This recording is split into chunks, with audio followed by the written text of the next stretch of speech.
સમાચાર જામનગરથી, જ્યાં ધ્રોલમાં ડીઝલની અછતના પગલે હોબાળો મચી ગયો। ખેડૂતોને પૂરતું ડીઝલ ન મળતા પેટ્રોલ પંપ પર ખેડૂતોએ હોબાળો મચાવ્યો હતો। લાઇનમાં લાંબો સમય ઊભા રહેવા છતાં ડીઝલ ન મળતું હોવાનો આક્ષેપ છે। આક્રોશમાં આવી ખેડૂતે કેરબો તોડીને પોતાનો રોષ ઠાલવ્યો હતો। પેટ્રોલ પંપ પર હોબાળો વધતા પોલીસને બોલાવવાની ફરજ પડી હતી।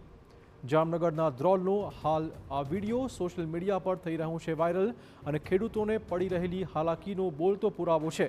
આ દ્રશ્યોમાં પેટ્રોલ પંપ પર લાંબી લાઇન જોવા મળી શકાય છે। ખેડૂતનો આક્ષેપ છે કે કલાકો સુધી લાઇનમાં ઊભા રહેવા છતાં તેમને ડીઝલ મળતું જ નથી।